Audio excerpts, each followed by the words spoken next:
दा BPF-नो भट होनांगौ होननाय बायदि बिश्वजित दैमारी सार बिथाङाबो दाखालिनि ससियेल मिडियानि गेजेरजों बुंखाबाय आरो आंखौ मोनसे हाबाथिलियाव लोगो मोननायावबो बिथाङा फंसे खोथाखौनो बुंदों मिडियायावबो बेखौनो बुंदों आंनि सिगाङावनो बेखौबो बुंदों जे खाम्फा बरगयारी बिथाङा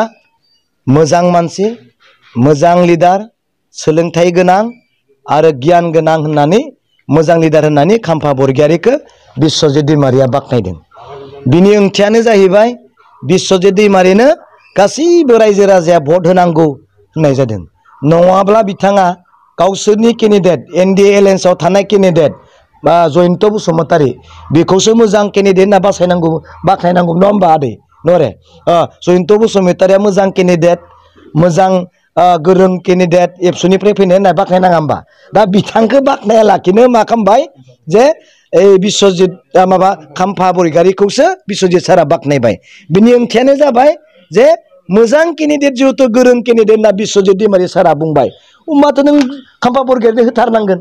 नङा आरो बे खोथाखौनो फोरमायनाय जादों जे बिश्वजित दैमारी सारा इनडाइरेक्ट डाइरेक्ट बुंनाय जाबाय जे गोरों केन्डिडेटनो नोंथांमोना भट हो होननाय जाबायब्रा दा फैबाय थानाय MP बिसायख'थियाव UPPL सरकारनो भट होआब्ला रेशन कार्ड अरुनदयखौ मोना होनदों नोंथाङा बेनि सायाव मा बुंनो सानो दा अरुनदय आरो रेशन कार्ड दाननाय बे दाननो नागिरग्रा लिडारखौ सोर लाना फैखो नङा होमबा कुनु दिनथ' बिदि जोंनियाव बुंफैयामोन UPPL-नो भट होआबा नोंसोरनि अरुनदयखौ दानना होगोन नोंसोरनि रेशन कार्डखौ दानना होगोन होनग्रा लिडारखौ सोर लाना फैदों प्रमद लाना फैयाखै होमबा नङा नङा दे प्रमद लाना फैयाखै होमबा बे लाना फैग्रा मानसिया दाय जागोन ना जाया जोंनि बे बिटिआरनि रायजोआव बा BTC रायजोआव बेनो दायनिगिरिफ्रा गासैखौबो बेनो लाना फैयो माबा UPPL-नो भट होआबा NDA-नि केन्डिडेटनो भट होआबा नोंसोरनि अरुनदय आरो रेशन कार्डखौ दानना होगोन बेखौथ' प्रमद बर'आसो लाना फैदो बे दानो नङा रे मारै दानजालायनांगौ आरो मा अरुनदय फर्म राननायाबो नोंलाय दा अरुनदय फर्म राननायाबो नैबे गांसे अरिजिनाल नैबे गांसे गांथाम थायो बिथां बेयाव लिरनाय दोङो नै सोर मोनो नै माबा डिभर्स हौवाजों हिनजावजों गारलायनाय बेसो मोनो आरो मा श्रमिक परा पृथक गावनि हौवा हिनजावजों माने सेपारेट थालायनाय बेसो मोनो आरो नैथियाव जाहैबाय बिधबा जायफ्रा हाबा जायाखै बिसोरसो मोनो ओमफ्राय थामथियाव 4 नम्बराव जाहैबाय बिकलंग मेगन गैयै खोमा खोनायै आथिं लेंग्रा आखाइ गैयै खोमा फारसि गैयै बिकलंग बिसोरसो मोनो बिसोरनिया भट बायनो थाखाय जानला मोनला होजोब्बायब्रा आदै मिथिबाय बेयावनो दोङो हमजाया बिसोरो आरो बेयाव लिरखादो नै जुदि मिसा प्रमाण होनानै आङो बिकलंगबो नङा हौवा हिनजाव गारलायनायबो नङा आरो बिधबाबो नङा आरो माने डिभर्स जानायबो नङा होननायानो जुदि नङि मानसियानो जुदि फैसाखौ लायोबा बेयावबा मा बुंदों आंखौ एक्सन ला आयेननि बेरेखा जागोन होननाय लिरनाय दङ न'याव मिथिबाय खनायाव होमबा नाय बेखौ जोंनि रायजो राजाखौ UPPL आरो BJP-आ मिसलेट खालामनाय जायाखै होमबा सोर दाननो हानो रावबो दाननो हाया बेनिखायनो सोरबा आसामनि केन्डिडेटफोरा आसामनि मिनिस्टारफ्रा फैना बुंब्लाबो BTC-नि रायजोआ उरलुदबो जाया स्किम मोननायनि सार्टआव बबेबा सासे दैदेनगिरि गबिन्द चन्द्र बसुमतारी जिहेतु NDP-निफ्राय थांनानै बिथाङा डिपुटिनि BTC-नि डिपुटि चिफ हिसाबै दङमोन आरो लोगोसे स्टेटआव दिनै एसेम्ब्लियावबो दिनै बिथाङा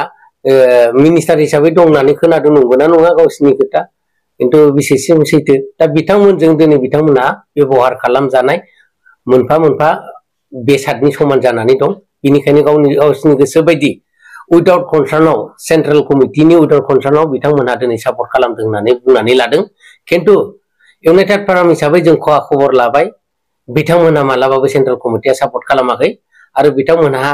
दिनैसिमबो दिनै इउनाइटेड फाराम होननानैनो बिथांमोनहा सार्भिस होबाय थादों समाजजों दिनै गोरोबनानै दं बिथांमोनहा ससियेल मिडियायाव दिनैसिमबो फैयाखै आरो फैनायबो नङा दा बिनिखायनो आं रोखा बुंनो हायो बिथांमोनहा जानाखि ओंखारदों गासिबो खाबु खालामजोबखासो दिनै नोंथांमोनहा बिजिरनानै नाय सोरनि नामा मा नाम बाहाय साबेसे दं 8-9 जनसो दङ कमिटि हिसाबै बिथांमोनहा मेनसन खालामनायलाय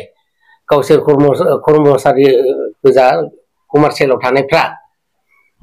ज' जानानैसो बे जिनिसखौ दिनै डिक्लेयार होनानै लादों बिथांमोनखौ गावसिनि एरियायाव सोंनानै नाय बिथांमोनहा मा मावो आरो माबायदि सार्भिस खालामदों इउनाइटेड फारामनि सोमोन्दै नोंथांमोनहा गुवारैनो मिथिगोन बिथांमोनहा गावसिनि उदै नायग्रा बिसोर जाथिबो सिन्था खालाम रोंला गावनि कमप्लेक्सजों लोगोसे दैदेनगिरिफ्रा दिनै जोबथेसालियाव दं बिथांमोननि सोमोन्दै जेबो सिन्था खालामाखै खिन्थु जों दिनै सावरायलायनायनि गेजेराव जों रिजाल्टखौ मोननो हादों जिहेतु एनडिपिआनो नांनानै बिटिआरखौ जुदि सक्ति खालामनो हादोंब्ला बे बिटिआराव एनडिपिनि गासैबो सोद्रोमाफ्रा बा कमप्लेक्सफ्रा हा सुबिदाखौ मोननो हानांगौमोन नाथाय बेबायदि मोननो हायाखै दिनै जोंहा गोथाङै थानाय कमप्लेक्सफोर दं बिथांमोनहा रिहेबिलिटेसना कमप्लिट जानांगौमोन बेबो जानो हायाखै जायनाखि रिहेबिलिटेसन मोनाखै बिथांमोनहा स्टेपिन मोननांगौमोन स्टेपिनाबो क्लोज जाबाय आरो लोगोसे मुंख्लं जानानै थांनाय न'खरफोर बिथांमोननि नामावहाय दिनै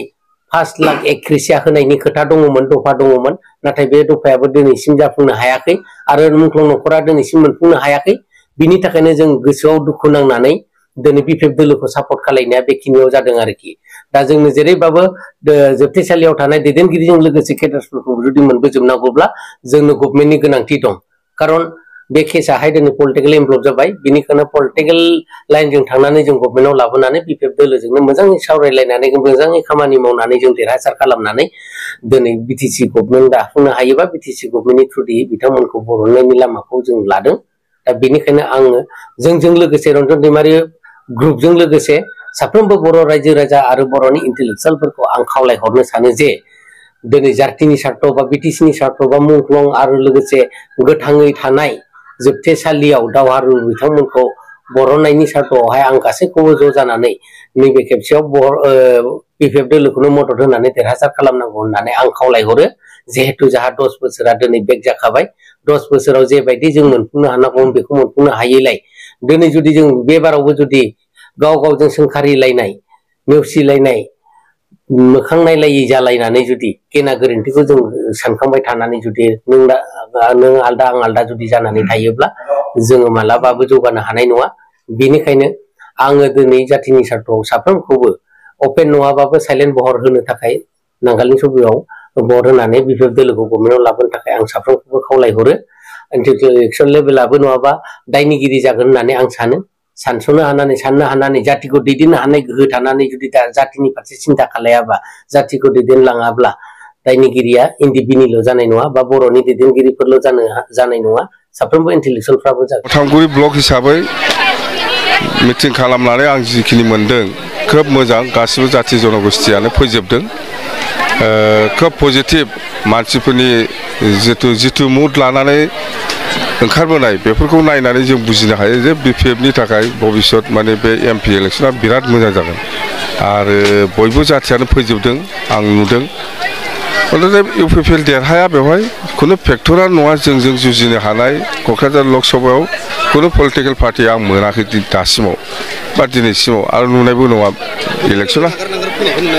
गोबां दोलोनिफ्राय इउपिपिएल नागारनानै बा बिजेपि नागारनानै बा कंग्रेस नागारनानै जोंनि दोलोआव हाबनाय हिसाब गैयै जाबाय दिनैबो बेहाय 100 जननि बारा इउपिपिएल आरो बिजेपिखौ नागारनानै फैनायफोर दङ आरो बिनि सिगाङावबो बे दक्षिण हावलियावबो बेबायदिनो प्रग्राम जादों मिटिं जोबखांनानै 100नि बारा इउपिपिएल आरो बिजेपिखौ नागारनानै जोंनि दोलोआव हाबफैदों मथथे बिपिएफ हिसाबै खोब मोजां खालि मथामगुरि समस्ति नङा एन्टायार क'क्राझार लकसभा हिसाबै बिराद मोजां जोंना दे